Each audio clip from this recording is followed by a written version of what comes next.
So, of course, my number 10 pick for the 24 Hours of Daytona went a little bit tits up. But hey, what can you do? Welcome to the Rolex 24 Hours edition. And that's our show. We'll see you next week. Sayonara.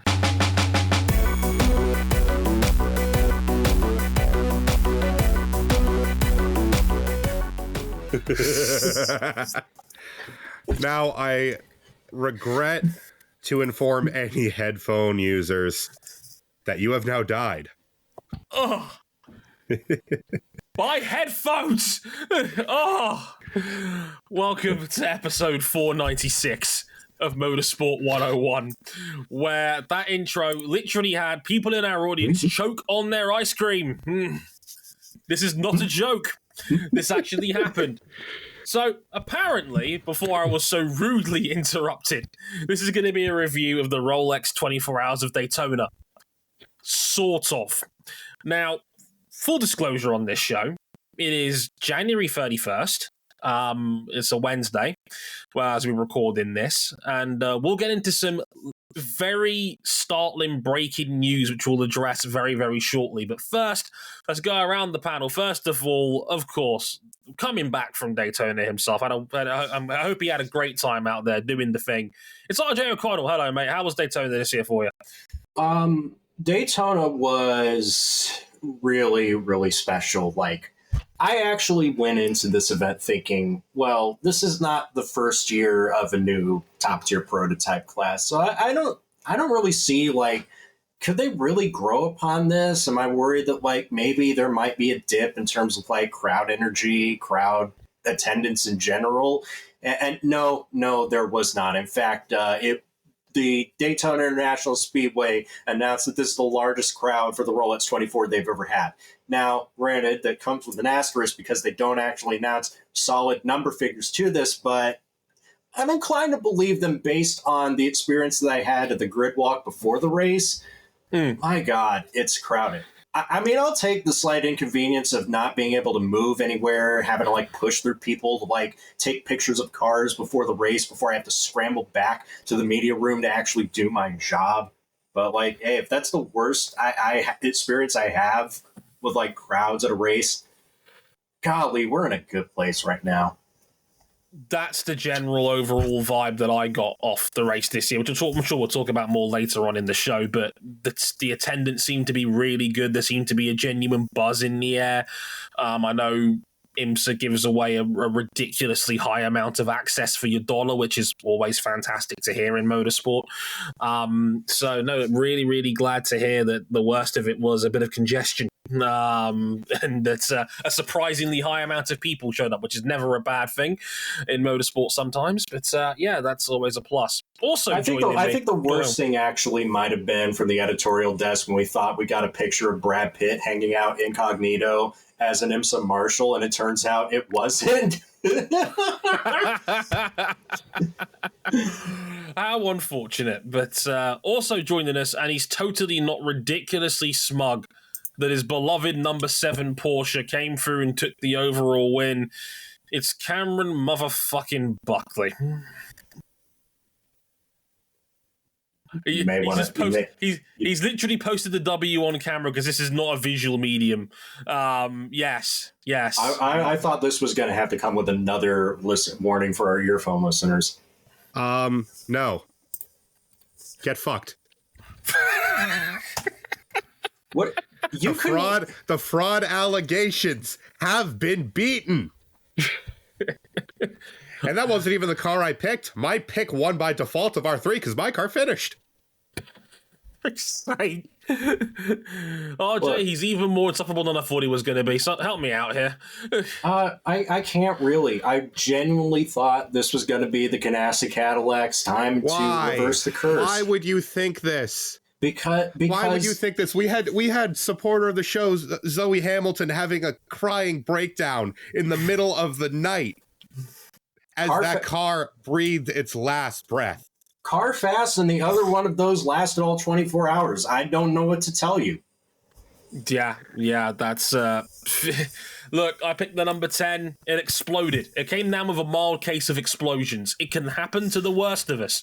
As soon as I realized a friend of the show and Discord member Toki, who calls himself the M101 Heathen, picked that car, I was like, well, shit's fucked.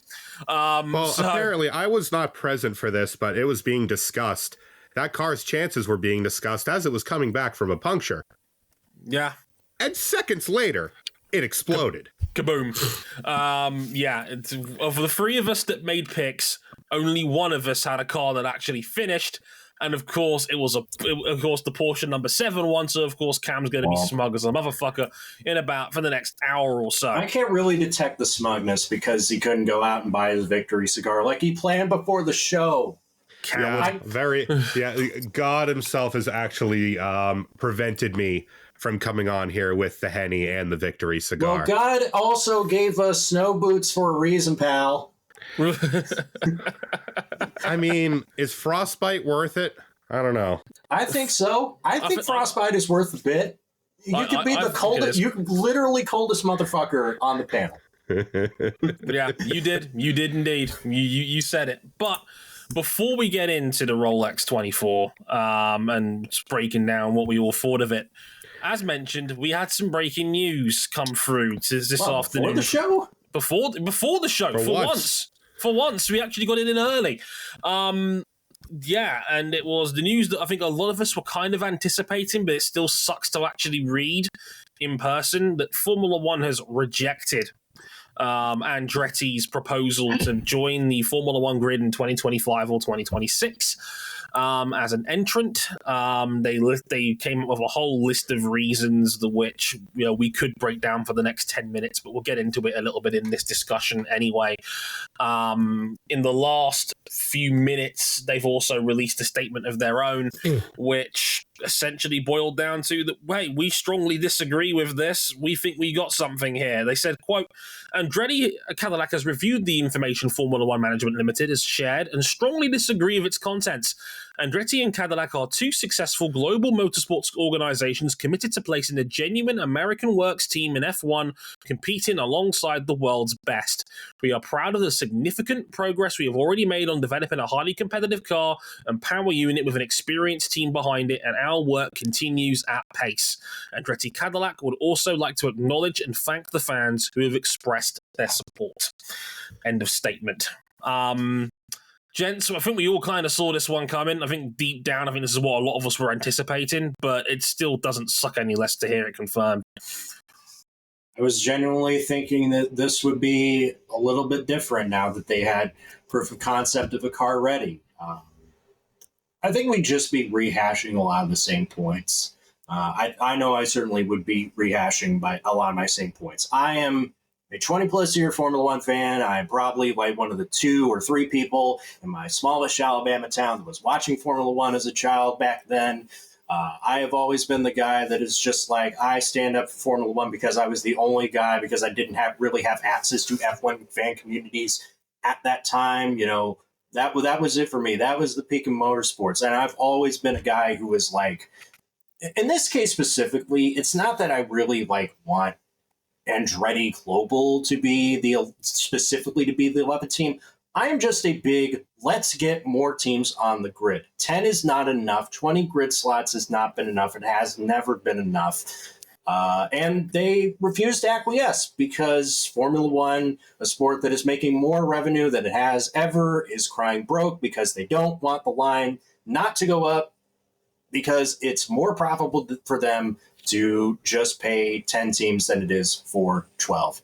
And it stinks. It's anti-competitive. You tell me all the reasons about how you understand it's the way it is. I don't have to like it. I think it's bullshit. I'm genuinely wondering now what comes next. Cam? Copy and paste RJ's statement. Honestly, same deal. Not a lot of people in my town want. Look, I have a local short track, literally 10 minutes that way. This is not an F1 town, so a lot of the same deal. And, well, if an established name with significant sponsorship backing works manufacturer support and willing to pay any anti-dilution fee that Formula One sets out in front of it, is not allowed in, who will be? And I think that's exactly it. It doesn't matter who you are. It doesn't matter what kind of backing you have. You're going to bake those 10 teams into F1 and you're going to leave them there, regardless of what value they do or do not bring. I don't think so much as fans we have a position to say, oh, well, V-Carb does or doesn't, Haas does or doesn't. But yeah, it is, my thing throughout all of this is that what we've seen a lot of that today. The minnows are not the problem. The minnows are not the problem. The problem is, and we see this in NASCAR because NASCAR has a franchise model with the charters, is that the only thing that the franchise really benefits are the teams that don't need the franchise model in motorsport, because nobody in NASCAR likes a charter. It's the reason why Dale Earnhardt Jr., who everyone knows who Dale Earnhardt Jr. is. Everyone wants to see him have a racing team in Cup, and the man isn't going to put up that kind of money because it just isn't worth it to try and pry a charter away from one of the big teams to actually sell it. That's the thing. We're looking at the same thing over in F1, and it's predictable, but I'm no less disappointed. I agree. Dre, do you feel like Formula One is already at the point where it's just like what they're building is not sustainable? Because I'm starting to think that it is. I don't know whether or not it's sustainable. I mean, I don't have the numbers in front of me, and it's hard to say what's going to happen. I don't think anybody could have predicted the spike in popularity and value that it got in 2019 and 2020, 2021, that sort of pandemic. The fact it came back reasonably quickly, the DTS bump, whatever you want to attribute that to. I don't know whether that's sustainable long term or not. I mean, I'm not going to predict. I'm like, I can't. It's impossible to say. You never know. If we could see the future, do you think we'd be doing a motorsport podcast on Wednesdays? Absolutely not.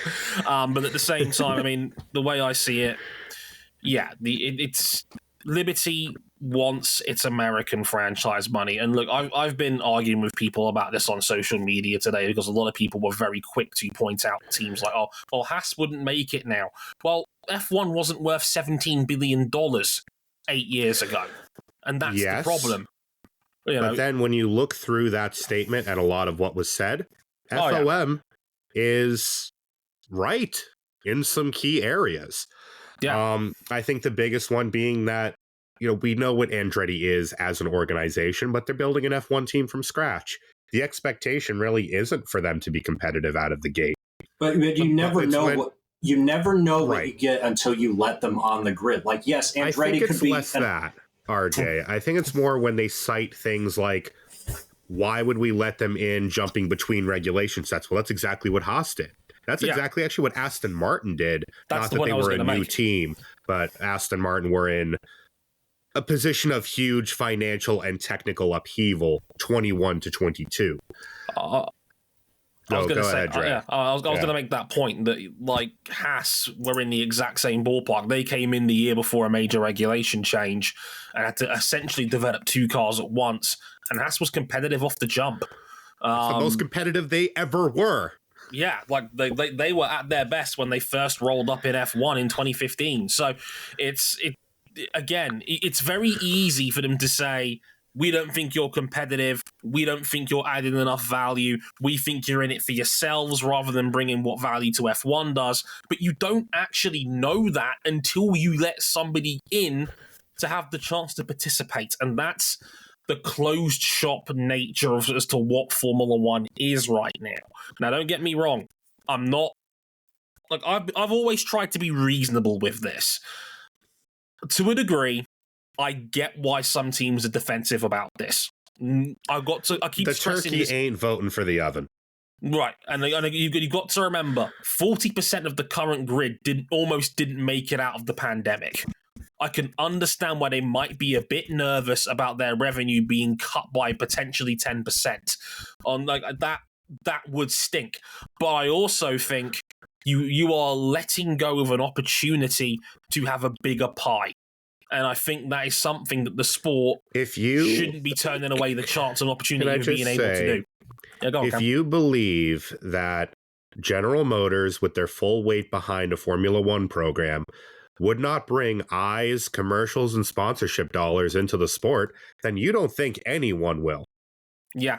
And that's like, I read the arguments that Formula One management made about it. A lot of them are at best easily picked apart, and some of them are just straight up hypocritical as to regards. Just say you don't want to pay money to an 11th team in the World Constructors Championship. That's literally all you have to say. You don't have to give us the runaround and insult our intelligence, because again, there are points where they are right. But there is far more in that statement where I just go, you're scraping the bottom of the barrel trying to find reasons to not put them in. And honestly, like the facilities can't handle an 11th team. That's just such horseshit. They were all built for 12. It's objectively wrong, because they're built to have 26 cars on the grid. We know this. It's in the regulations. And that's honestly, what makes an FIA Grade 1 track. Exactly. And for me, like, anything beyond this, because I think that really is the crux of it, we're just going to be rehashing points that we've already made. I don't think this is the end of this. Whether someone lawyers up somewhere, I don't know how much of a case they will or won't have, say in maybe EU antitrust court, because it's very ambiguous on both sides. We say we'll add value. Well, we say you won't. Who's the party that proves that? I want to talk about a good race. Can we please talk about the 24 hours, please? I want to talk about a race that shows what happens when you let as many people in. To the point that IMSA it is actually a little bit detrimental. It's a little bit oversubscribed, yes, and there were teams that got turned down off of a reserve list that we still haven't seen. But like, all in all, it was still a very, very fun atmosphere, to the point where even something as big as like throwing the checker flag a lap early didn't really harsh the vibe. If anything, it was just kind of funny. Yeah. Well, should we talk about Daytona? Let's God, get me out of F1 land. Let's talk about Daytona right after this. This is for the lead of the race, which could ultimately be the win of the Rolex 24. The British-born, New Zealand-raised Tom Blomqvist chasing Brazil's Felipe Nasr on the outside, coming to the tri-oval. Look at this, side by side. And Blomqvist says, I've got you. And Nasr says, maybe. They split the GT traffic. Blomqvist to the lead. Nasr trying to use the GT cars as a pick. They almost got together, but Blomqvist hangs on. Brilliant stuff. That was scintillating. Great job by Nasr as well. He didn't have the tire temperature. Now he locks up in too deep. Controls it nicely. Shouldn't be a flat spot on that Michelin tire, but Nasr's still struggling to get the tire temperatures in. We say the Rolex 24, but the Rolex 24 wasn't quite 24. Well, after 23 hours and 58 minutes, the Rolex 24-ish ended in relative chaos, with a Vasser-Sullivan Lexus in flames in the pits in the final hour. The race came down to a 32-minute dash for the cash, with the Penske Porsche number 7, piloted by Felipe Nasr, going to head-to-head with the Action Express Cadillac, number 31, piloted by Tom the Bomb Blomqvist, for the outright win. With just 4 cars left on the lead lap, despite 2 rounds of GTD traffic, and despite the gap never growing more than a couple of seconds between them, the race was called early by accident at the 23-hour and 58 mark, effectively with 1 lap to go. Checkered flew before the white, should have. And Porsche Penske, number 7, takes the overall win. First win since 2003. The captain's first since 1969. Oh! This would have been so much better if you were lighting up the victory cigar while doing this. I do want to... Yep. So I actually got some very good insight, and this was left in the comments section of .com from a gentleman by the name of Brian Cobb, who said that the race communicator called white flag next time after the leaders, the 7 and the 31, had taken what was 2 to go. But then shortly after stated that, quote, due to the time remaining, this would be the final lap. Seemingly that message was meant to say next lap would be the final, but came across as this lap. The starter and the flag stand then copied checkered flag, next time by. About a half a lap went by, and the communicator finally realized and tried to correct and say white flag this time again, but the starter did not copy that message, then threw the checkered flag the lap early. And you could actually hear that breaking down on IMSA radio because John Hindhaugh and Jeremy Shaw were calling the finish were on entirely different pathways. Hindhaugh lately gets a lot of stick for being like unaware of what's going on at the track sometimes, even though he like I would say at worst he's like in his late stage Murray Walker phase. It's fair to say he's the voice of endurance racing. He's not always on the ball sometimes, but overall he's one of the best in the business. And he had it right because they had called it was a crazy and chaotic finish. And the comma was doing all the heavy lifting, and the comma was not interpreted. And well. Okay. Thank God.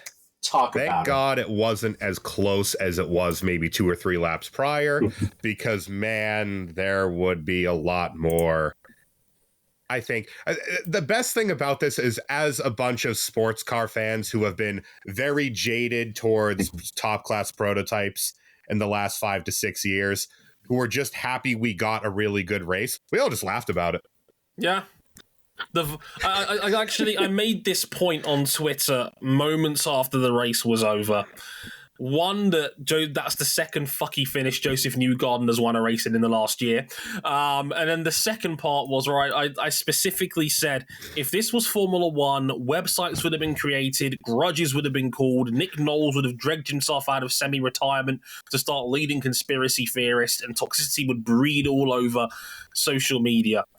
Over here in the world of sports car racing, all we did was crack a few jokes about it. Dude, yeah. I know which crowd I'd rather hang around with. I'll tell you that for free. I'm glad we all were able to just have a big laugh at that one, and more than anything else. Mostly because it didn't really affect anything.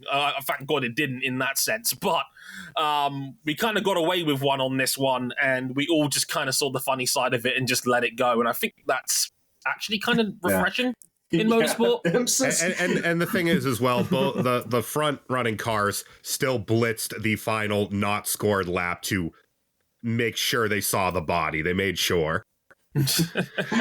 I like this. No, it was funny.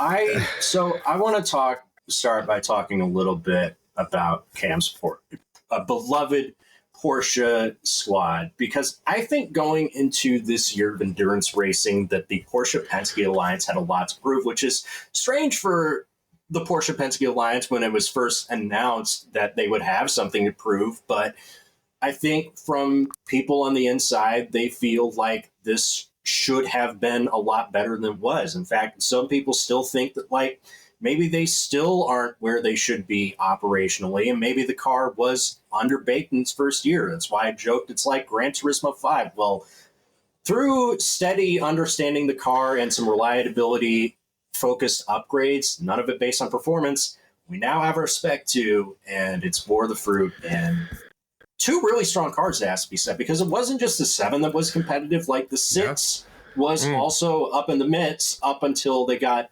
multiple infractions for drivetrain parameter infringements. I mean, RJ, I have been watching endurance races for 20 years. I'm still mad about the 04 race when Tony Stewart wheeled that car until there was nothing left of it with about 18 minutes to go. I remember that too, man. That was my first, I stayed up for this endurance race because I was born and raised on a steady diet of NASCAR and more NASCAR.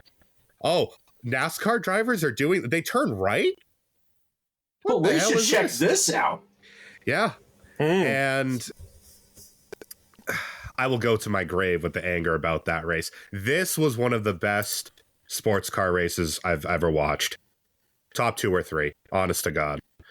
This was so good. Every class was competitive to a fault. Every class had pretty damn good BOP. Not perfect, but very good. Yeah. Yeah, pretty good.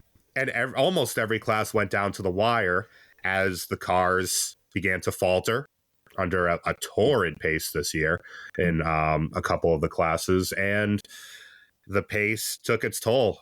Sorry, Paul Miller Racing and the world's most dangerous BMW driver. And nowhere was that more prevalent than the battle for the overall. The statement of intent was there from lap 1 of this race when Felipe Nasr took it into second and lunged the hell out of the 31 into turn 1. Mm. This was going to be a duel between the 2 factory Porsches run by Penske and the Action Express and CGR Cadillacs. Those were the cars that had the pace all throughout the test, all throughout practice. They were the protagonists.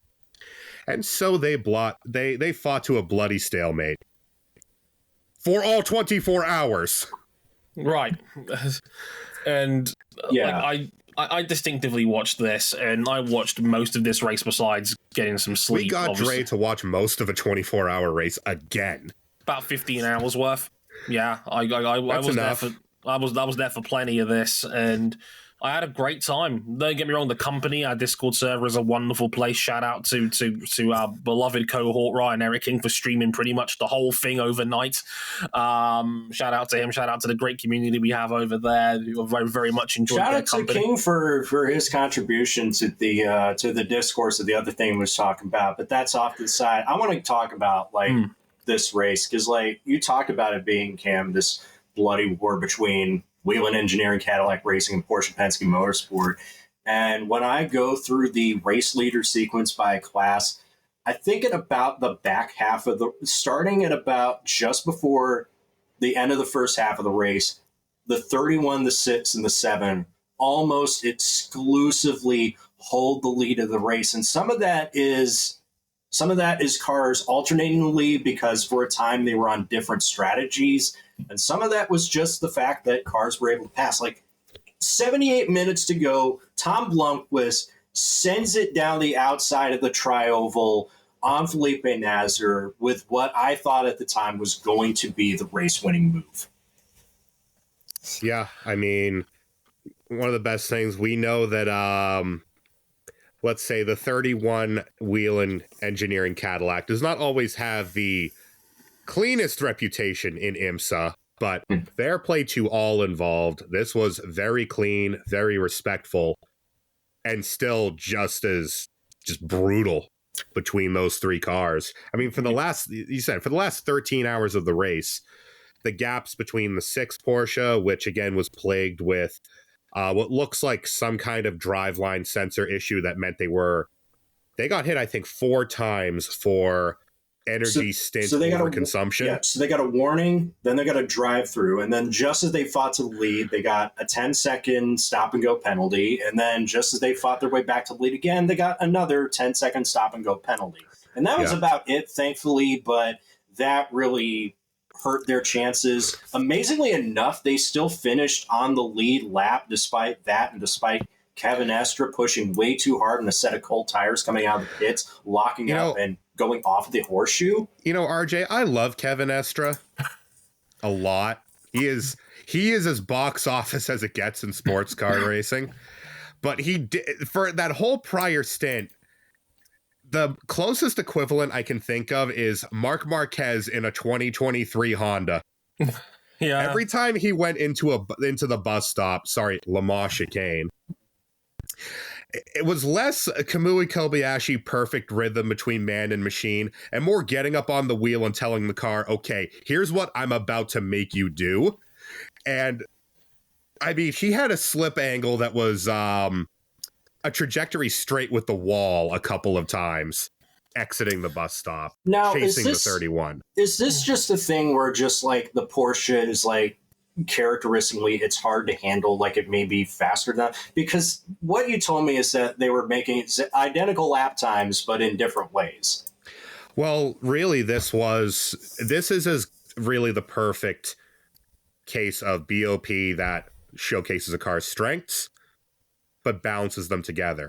The Cadillac was a piss missile through the first sector of the track, first half of the second sector of the track where it's all the infield.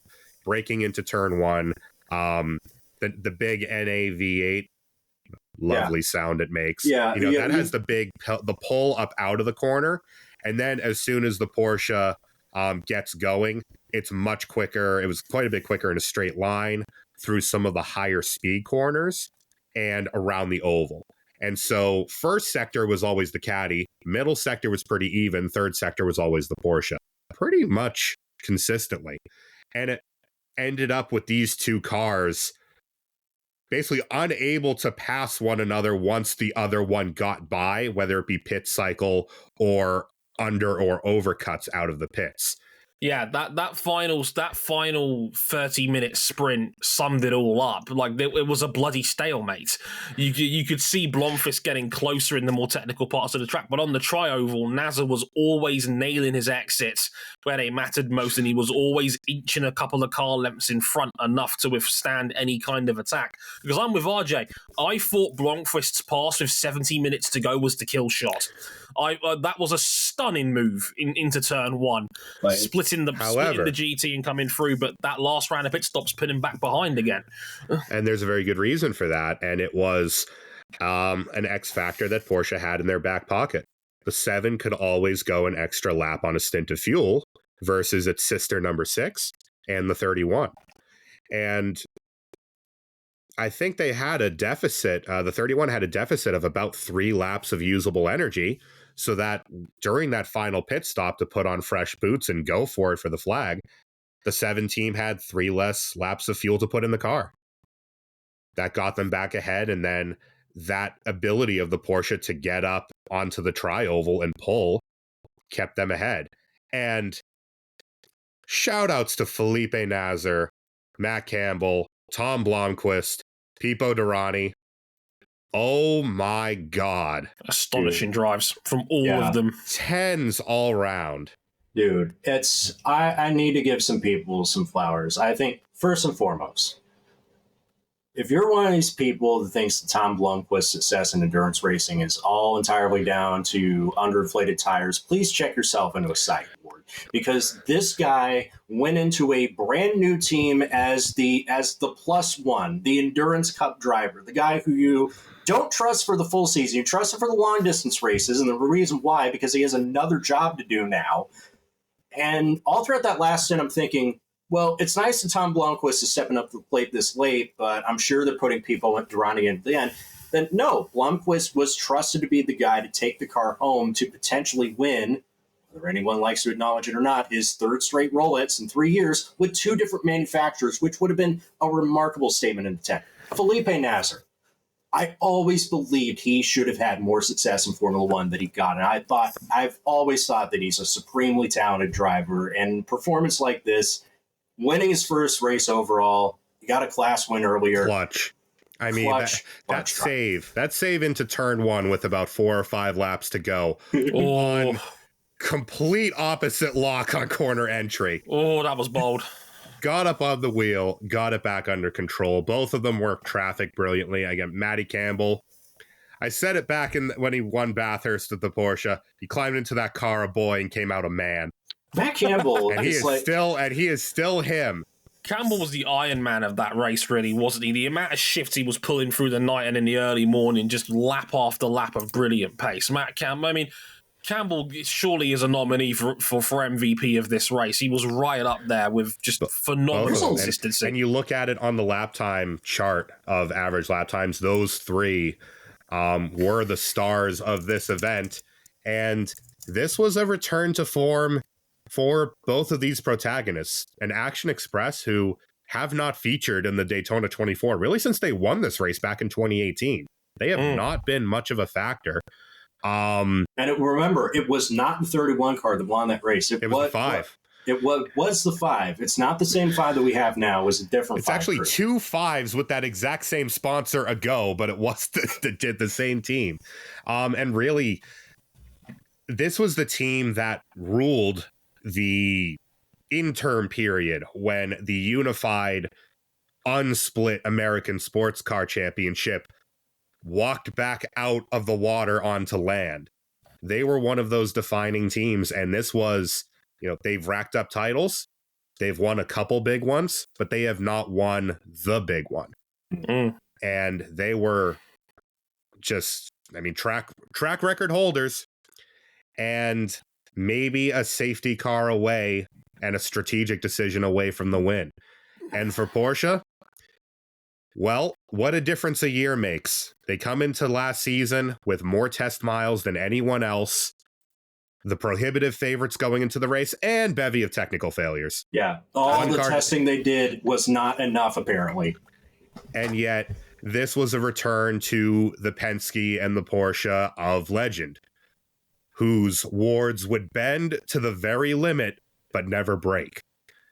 And indeed, a 13-hour knockdown drag-out fight for a race win, where it was never much more than 10 seconds between the 7 and the 31.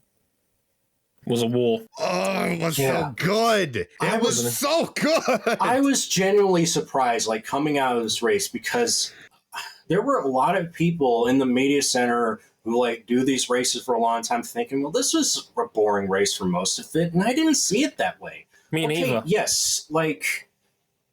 And sometimes I think people television... were conflating passing with racing. Cue the Tony Stewart in post-race interview, just shredding a journalist talking about passing v racing. Yeah. There was a lot of stalemate. There was a lot of tension. There wasn't a lot of cars go back and forth.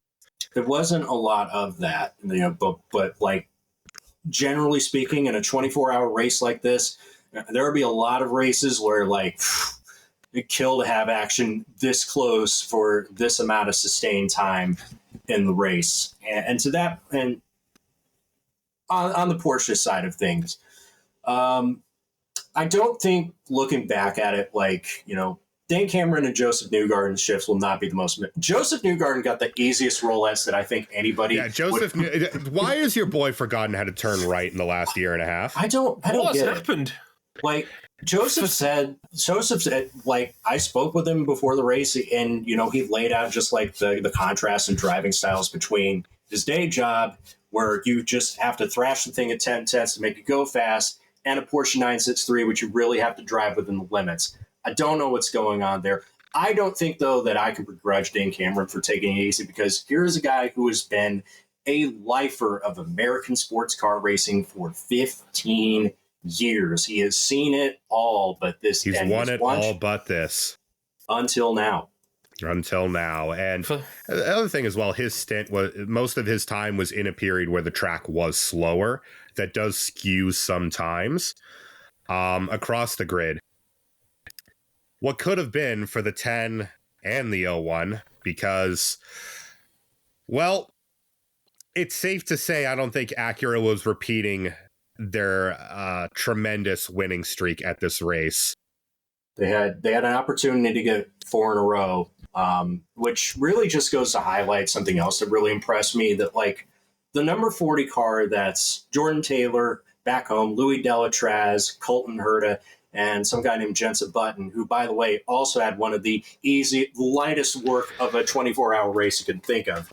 But that 40 car is essentially an expansion team. Yes, they have top-tier drivers, and yes, it's WTR with Andretti, but it's like a whole new crew built around this team. So for them to get third place out of this and, like, get stronger and stronger as the race went on, that's a really solid effort for them. Yeah, Colton Herta was one of the real MVPs of this race as well. Colton Herta put in some work in that 40 the fastest car. Acura driver.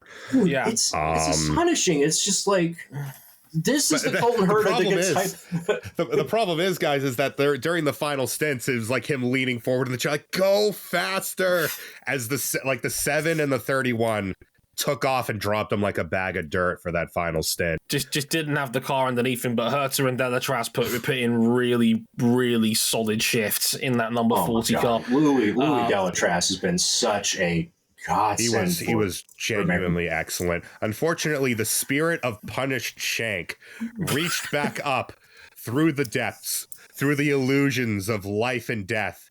Come here, boy. And ripped the heart out of the 10 car going into the night. Catastrophic wiring loom failure with Felipe Albuquerque at the wheel, and that was their challenge over. It's never a good sign when in endurance racing, where getting the car going again is everything. Felipe Albuquerque immediately opened the door and walked away. Dude, Car was completely dead stick. Shit's fucked. Dude, and on the subject of shit's fucked, the 01 Cadillac again in this fast continues. Dude, I really thought, and I still believe. I want to see how Sebring pulls out before I really. That's where the curse began last year. Yeah, this was just brutal because they were quick. They were leading laps early on. Early on, it was initial stint. It was 31 and 01, and then a gap to everybody else. Really, that restart about when night fell, when there was no more sunlight, is when the Porsches really threw down the gauntlet. Mm. But 01, very quick, and then a puncture with Scott Dixon at the wheel. The car was never really the same after that. They lost about 3 laps overall to that issue. And then as they're getting cautions, they're getting back into contention, and some catastrophic driveline failure ended their day period. The car was never seen again. At least the 10 went back out to claim the 01's position. Yeah. And then eventually did get retired within the final hour of the race. Yeah. Can I just say, Alex Palou is a goddamn alien. Dude, Alex Palou might have just driven himself into future like Ganassi Cadillac rides because hey, they've got a 3rd seat open. Are we gonna have to retroactively give the 2023 Drive of the Year back to Alex Palou? The man hasn't touched a prototype. He comes in, he's the 2nd fastest driver in that car. He did touch a DPI, but this is a whole different animal. Motherfucker, I tried to tell the pair of you on this. God damn it, I tried at the awards show, but no. Look, Alex Palou was in the top 10 for fastest drivers on average overall.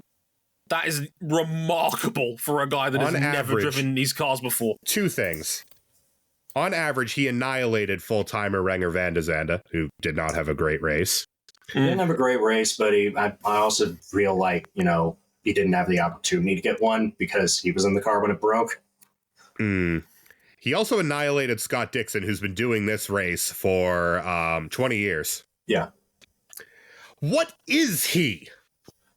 He's one of the best drivers of our generation, and I would not be surprised. This is not me giving away anything, but I would be shocked if Cadillac Ganassi is not considering, we have an open seat for our World Endurance Championship car. We're running 2 drivers for a lot of our shorter races, but for the longer races, and especially Le Mans, Alex Palou really should be up for consideration to round out that lineup. That boy's Absolutely a freak. should. He's a freak. He looks like he's never driven this car before, and he was top 10 overall in pace, and he was qualified. If he did qualify the car, Bordy did a phenomenal job in that aspect, but his overall pace through practice was up there with the very best of them. He's a natural, which is terrifying for what he already is. Not just that as well. We had only just mentioned him in passing. Sebastian Bourdais is still him. Yeah. And in that opening stint, he was making shapes in that car. Hopefully a bit of a return to form, because Sebastian Bourdais was hot and he was cold last year. Yeah. He was hotter than fish grease for this race. On average speed, 2nd fastest of any Cadillac out there behind Blomqvist, who we all know was astonishing in this race. Bourdais was right there with him. Shout out to our friends at the B Pillar for these numbers. Again, we realize the lap time averages are not everything result to results. Look at BMW's race, for instance. It was the reason we didn't really mention them in GTP. All I'll say is it was better than last year, but the bar was resting somewhere below last year's race. Yeah. I will be very curious to see how WRT gets along with this car starting next month in Qatar. And the Dries and Rene were great. Yeah. Dries and Rene were great. Dries Vanthoor is box office again in a car that I will say the BMW on corner entry. I don't know about that eye test. And also the 2 Porsche privateers, Proton Competition Mustang Sampling and JDC Miller Motorsports. They drove relatively clean races with minimal mistakes and got to the checkered flag with solid results. And that's always something nice to build upon. These are teams that are less than a year old in terms of their car development. In the case of JDC Miller, we know that it is kind of this bag of misfit toys where you have a veteran driver who was discarded from his old team, a young driver who's very much a project, a guy who's been paying his dues in LMP2, and Ben Keating just going out there for the hell of it because he wants to have a little fun. All things considered, Ben Keating ain't half bad. No. Ben Keating was very, very respectable. For a bronze 52-year-old part-timer, that was an effort from Ben Keating. Who does car dealership commercials swinging around a lightsaber. That's his day job. That's his day job. He runs 29 car dealerships. That's his full-time job. He races for fun, and he was the only bronze in the GTP field, and he was more than respectable, all things considered. That is, again, I can only tip my hat to how not only how dedicated Ben Keating is, but just how open he is about the whole experience, and the fact he jokes about it on Twitter half the time to people. He's a fantastic asset and advertisement for sports car racing, and I've got nothing but respect for Big Ben Keating. I love how he gets down. I think he's phenomenal. Love him. It's astounding how this race may achieve Race of the Year, Best On-Track Fight, and Golden Cock all at the same time. I don't think it'll win the Golden Cock because I think there's something that's. I mean, hell, F1 might get it for Andretti the way we're going this year so far. But we put it in there for comedic sake because it was a goof up, but it wasn't a uber serious goof up. Well, I mean, should we get to the other business section of the race? Because we've talked a lot about the top class, but remember the beauty of endurance racing is that it's not just one race; it is multiple races at once. I will say this. We have gone beyond dentistry, evolved to a whole new level. We have escaped the orthodontists into the arms of the prostate examiners. It's time to talk about LMP2. LMP2 was it was half fantastic and half an affront to God. It really comes down to just a couple of drivers, but Sean Creech Motorsport in the first race in this category had a shocking bad time because that's before you get to the race because they had a Blue Lives logo on their engine cover. I'm going to, if I speak, I just want. I'm only going to talk about the race objectively. So shit's fucked. Lance Willsey made too many mistakes. He was wanting to be bold in how this car can gain an advantage because it is the Lieger LMP2. It is not a slow car, but it has many, many weak points that make it less effective, less of a turnkey solution than the Oreca. There's a very good reason why the Oreca is the rest of this class and the rest of every other LMP2 class basically on Earth. Yeah, the reason why Oreca Cup is pejorative. The car was not terribly slow when you put guys in like Johnny Edgar, Nolan Siegel, Joao Barbosa, maybe ancient, but he's still got it. Still do the job. Lance was making way too many mistakes out there, and when he wasn't, the car was breaking down, which sucks. This car was responsible for the overwhelming majority of our full course yellows. Five portions that car was responsible for. Yeah, between directly offs, or indirectly.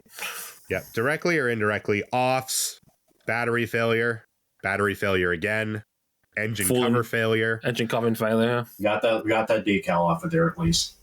Oh God! It was a perfect representation of the Blue Lives Matter movement. They totally spoke to us. God. And then there is noted enemy of the state, Dennis Anderson, and the 20 and the 20 high class enemy of racing. Your state. Enemy of, you're still bitter about Road Atlanta last year. I'm bitter about this. I'm bitter about this because dude flat foot just fucking wrapped his way on corner exit, coming out of turn 3 right into the front of one of our GTD Pro protagonists and killed their car within an hour of the start.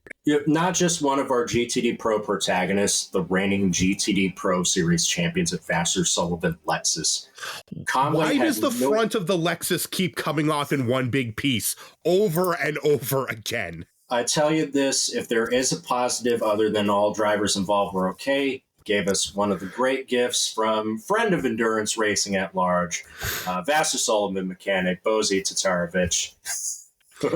I feel so bad for him because he is such a gem on the socials. He's always willing to share his insight. And he's a great guy. He is so fun to talk to, just about anything.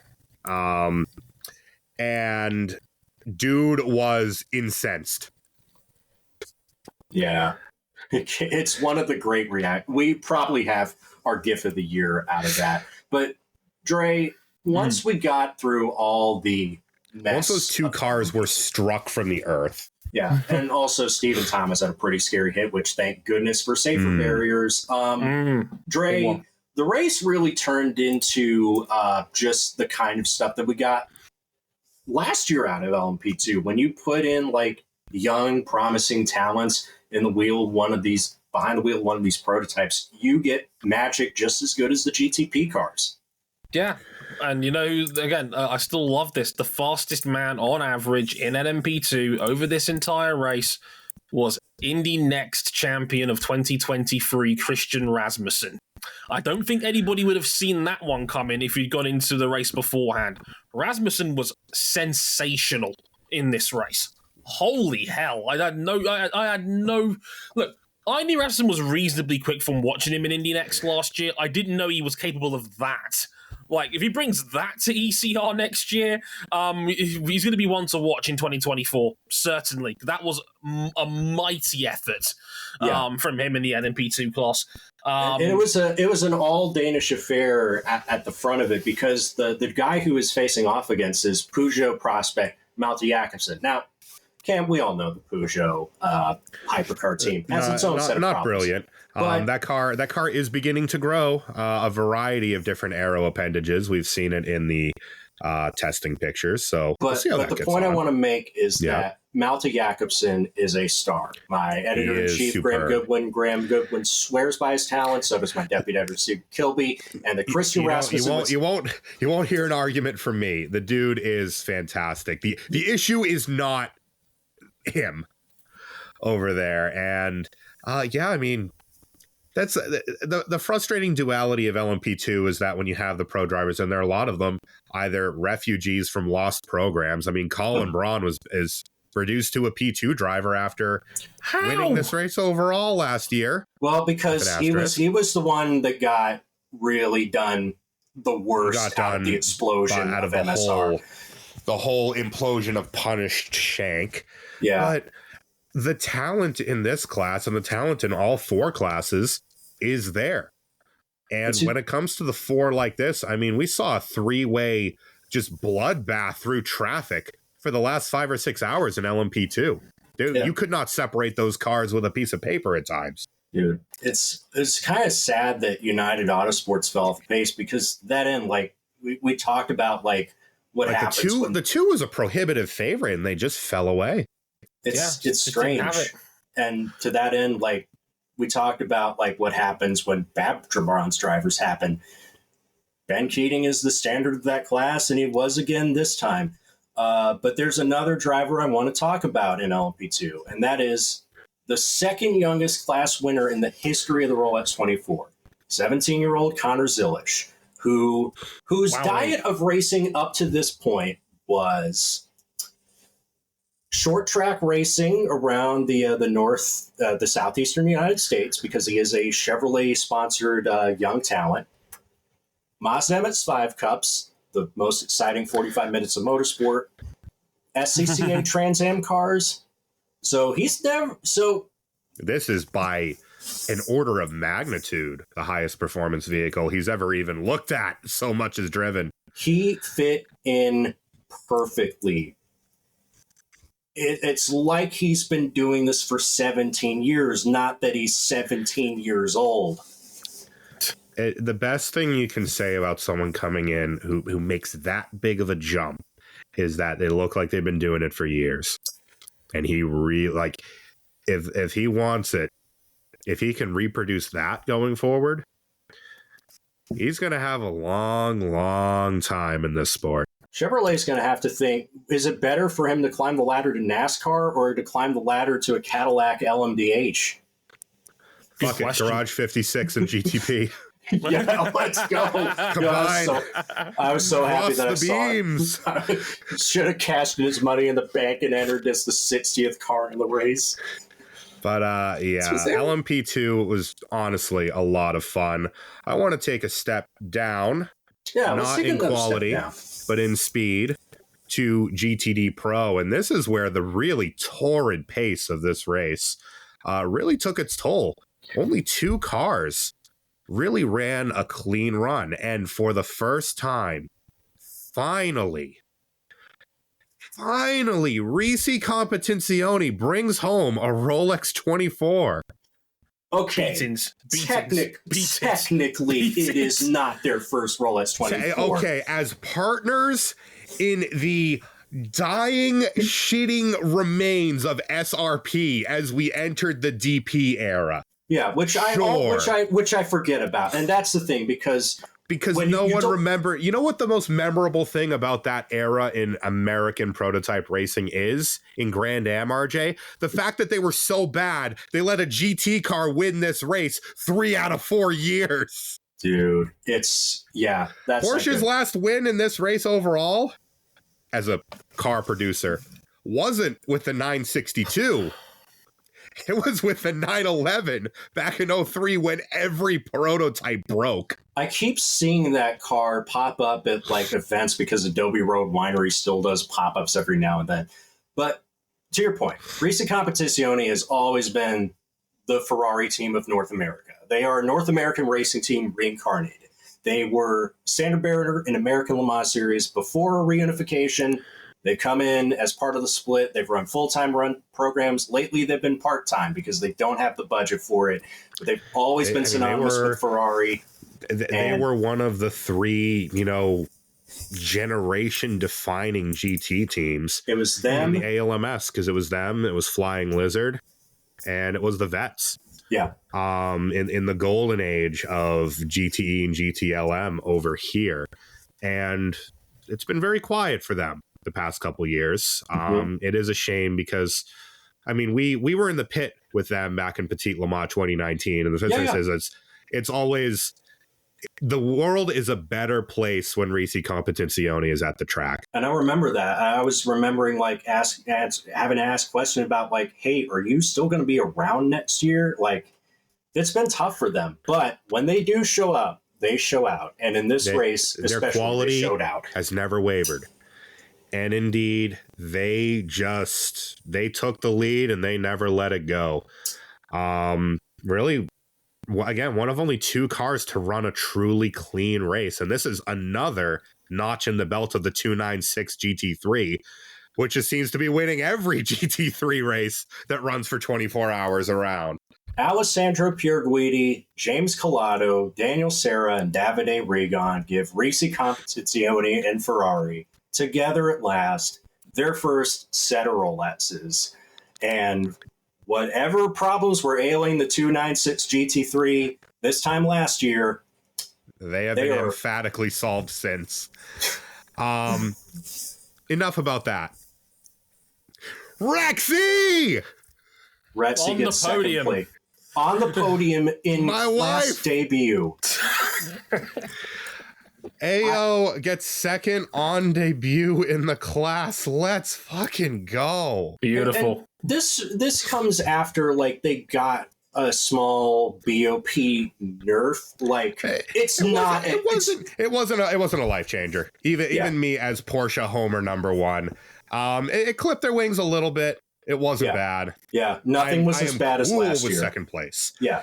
And then there's the rest of GTD Pro, which is anywhere from walking wounded to corpse. Dude, because the class completely fell apart, RJ. Yeah. So the 2 Pratt Miller Motorsport Corvettes, they were quick. Their issues were not terminal, but it cost them any chance of winning the race. We do need to expand on the 3 cars issues. They had Schrodinger's engine bay for about 3 hours as it repeatedly lit itself on fire and then put itself back out. And supporter of the show, Sasha Wagenblast, and I kept saying during the night, it's like, is that car leaking? It was. It was. It was.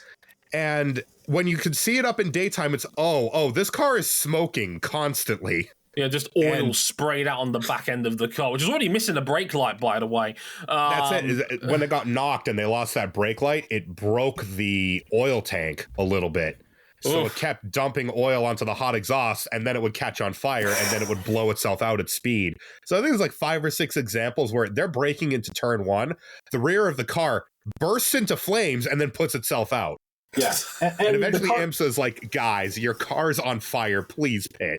Yeah. And it would have been all right since the 4 car was still chugging along fine until power steering problems. The Multimatic cars, the Ford Mustang GT3, how did it do in its first race as the new successor to the Big Mate? Well, they're massive. You couldn't get away with it a second time, could you, Ford? Because they came into, we were pushing flat out. I don't know why we've received this massive BOP hit, and then they spent a decent chunk of this race in the lead. They were quick. They were not the quickest, but they were quick. The car kept shedding its ass. Yeah, from what I understand, like a lot of the cars, like I know the 55 retired due to accident damage. Yeah, I know one of the Multimatic cars also got caught up in an accident. Some of the bodywork was starting to peel off. There's potential in these cars. A couple times. The one of the cars actually went out. The rear wing mount to the chassis, the actual point on the chassis, failed, and the wing was at an egregiously skewed angle. So they did have to retire that car. But yeah, just a huge amount of attrition in a class with fairly established either cars or teams. My boys in the number 9 team. The McLaren, which it did 3.5 hours and said that's enough for me, and promptly grenaded its right front hub, and that was about as good as it got for fast. Don't back a team of podcasters, because James Hinchcliffe and Alex Rossi were in there. Don't back a team of podcasters. Podcasters are terrible people. On the subject of that, apparently Clem from Memeing Screels tripped over like a hose in the pits and got hurt bad enough that he had to miss the race, and Pietro Fittipaldi had to fill in. Yikes. What do I even have to say about this? I told you, us podcasters are cursed. Please back us financially on Motorsport on Patreon /Motorsport 101. You're damn right, because we don't have to go out there in these elements. But like, and the other car, I mean, the final hurdle for RISI to cleared itself because the number 1 Paul Miller Racing BMW just melted down in the last 2 hours. They had so they did a brake change, and then they picked up a sheared rotor, which caused the right front wheel to start falling off. And then once they fixed that problem, Sheldon Vanderlinde also had to deal with an ABS system. And then, by the way, he also locks it up into the horseshoe on cold tires and slides off. Still got third out of it. Still third out of it, out of a last man standing. Indeed. A little bit about GTD before we get out of here? Yeah. So last year's story of the race in GTD was when we're racing. They get the pole, and then in the first day of practice, Lucas Sauer has a bad crash that puts him on the sideline for a good chunk of time, including that race. Daniel Morad comes in the substitute. The team has to drive in a backup car from Texas just before the race to even get in, and then they're competitive, and then just in the last hour, Philip Ellis gets nudged into the same spot that Auer hit, and their race is done. What a heartbreak. And then before this latest BOP adjustment, you think they're not even going to have a chance to contend at that. And then even during the race, they weren't always the quickest Mercedes, but the one they lost last year finally came back to Daniel Morad, Philip Ellis, Indy Dacia and Russell Ward of Windward Racing would get their second class win in 4 years of the event, with Bowsette on the card. Bowsette, yes. So Rexy gets a podium. Bowsette gets a win. Mm-hmm. This is fantastic for internet meme culture. Oh, God, this is a win for us. This is a win for us internet weebs. Like, this is a glorious time to be alive. Closing thoughts on the race, gents, before we get out of here? Banger. Go out of your way to... IMSA will upload this in its entirety. Mm-hmm. Typically, what takes a couple weeks. NBC's got the highlights of it too. So, like, if you want to digest, if you don't want to digest an entire 24 hours worth of racing, you have ways to watch this. If you're new to sports cars, please go out of your way to watch this. It is excellent.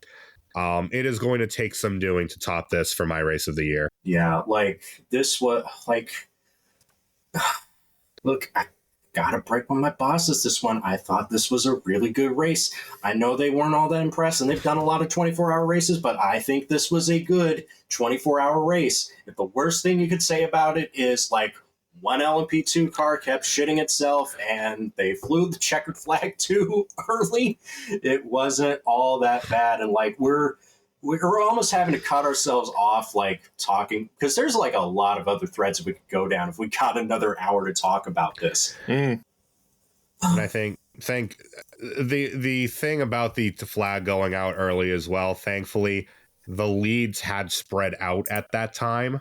Mm-hmm. Yeah. Because at that point, a huge breakthrough traffic on that lap in particular gave Nasr about a 2 and some change second cushion. And as mentioned by our friend and colleague Ryan Eric King, for those who are bringing up a conspiracy about the check clearing from Roger Penske, please look up who owns the second place Cadillac. Yeah. Action Express Racing, by virtue of being founded by Jim France, is never entitled to any benefit of the doubt. And I'm one of those people that think that, like, people are too harsh on them sometimes. But I know they're never getting the benefit of the doubt when it comes to, like, you know, are they getting home cooking from race control or not? Well, in the words of Race Control, they're in the entertainment business. And this was entertaining. I am thoroughly sports entertained by this. This one was good. The IMSA season picks back up in March with the 12 Hours of Sebring, which I will likely be at. Hopefully it's not as much of a mess as it was last year. I mean, it was still a fun finish, but it was messy. And if you don't want to wait that long to see cars like this go out there, World Endurance Championship starts next month in Qatar for the Qatar 1812. I know it's Qatar, but, you know. What can you do? What can you do? We're not doing a WEC preview, by the way. We're saving that for Le Mans. Big bills only with our race previews. We got to economize. So it's time for me to have a clean-up operation here. First of all, yeah, wonderful race. I've very much enjoyed this. You know, I'm the sports car skeptic of the three of us here on this show. I'm not making a beeline for sports car news or anything along those lines. I just take whatever's presented in front of me and see what happens. It was a wonderful race. Incredible amounts of back and forth. It was tense. It was entertaining. And with 90 minutes to go, business picked up, and it was a fantastic final fight for the win between Nasr and Blomqvist that went all the way to the end, and it was an absolutely delightful bit of action to watch, and I thoroughly enjoyed every single minute of it. So go out of your way to watch it. I would highly recommend it from me. Hopefully you guys enjoyed that. Now, to clean up a couple of things real quick before we get out of here. First up, you may have noticed we didn't talk about a certain weekend of action in Saudi Arabia this weekend with Formula E Indyria. Why is that? Nothing happened. A race occurred, and then first qualifying happened, and then a race happened, and then qualifying happened again, and then another race happened. And that's all there is to say about them. Honestly, these cars have a raceability issue. We don't like to force the issue on this show. There really was that little to talk about out of Formula E this weekend. It's so strange. Yeah, congratulations to Jake Dennis and Nick Cassidy for their races that happened. Yeah, and the Cassidy's almost got an entire boat worth of points in hand already because he's been about the only consistent driver in the championship so far this season.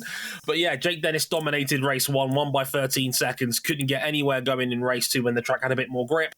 Mitch Evans tried and failed in race 1 to get on the podium, wasn't anywhere worth a damn in race 2.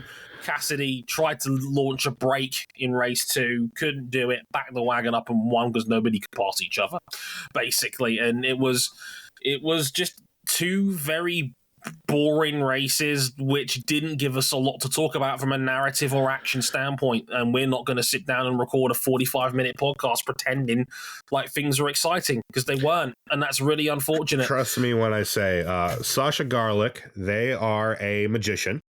Yeah. And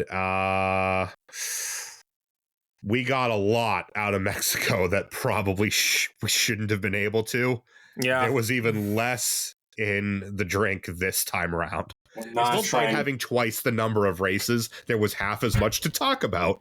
We are not trying to be Formula One haters. We are just perplexed that a series that not too long ago we were criticizing for having way too many empty calories worth of on-track action now has, from what I understand, no on-track action? More or less. Like, that's exactly how it is. Like, these cars can't race each other. The lack of grip is crippling them. They're too fast for the slower, more technical circuits that they race around now. And you got rid of one of the better ones you had last year in Cape Town. I mean, yes, maybe the ones on the more conventional tracks we're going to get later on in the year, like Misano and Shanghai, maybe that'll be better racing for what Formula E is now trying to achieve. But we've talked about their image problems and their raceability problems in previous episodes. If you want to go out of your way to find them, we talk about them in greater detail there. Sorry if you're expecting a Formula E podcast, but we're not going to force the issue on that one. And as we enter the month of February, as it will be by the time this goes out, welcome to season preview season. We're going to have episodes 497 to 499 preview all of the big 3 going into 2024. MotoGP is up first next week after the Sepang test, which starts tomorrow as we're recording this, for 3 days of action. Very interesting going in there because we're going to see the final form, the true form of some of these very funky, weird, aerodynamic laden bikes. Yes, yeah, we're going to see exactly what these 2024 bikes are cooking up. It's a genuinely representative test, and we'll see how it goes down on that one. So we'll be doing MotoGP first next week, then likely Formula One the week after that, and then IndyCar in the week after that. And we've also got episode 500 coming very soon. We might be right around the end of February, so look forward to that as well. We won't tell you exactly what we've got planned for episode 500 just yet, but it's going to be a fun little look back. That's all I'll say for now. So that'll be fun. Looking forward to that as well. Going to be a busy February, but we're going to get really cooking as the proper motorsport season kicks off very, very soon. But places you can find us before we get out, because I didn't do it at the start of the show. If you could follow us on Elon Musk's failed business investment at motorsport_101. You can follow our personal handles there at Harrison101. Sorry, Dre Harrison101, I should say, at RJ O'Connell and at CBuckley917. You can check out our website, motorsport101.com, for more content, more Q&A stuff, more written articles, all of that good stuff as well. We're on Instagram at motorsport101pod as well.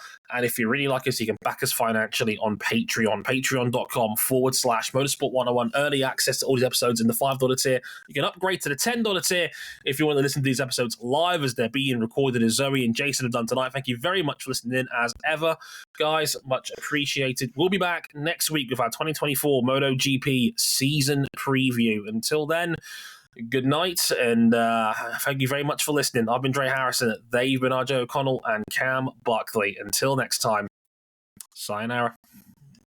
Later, y'all.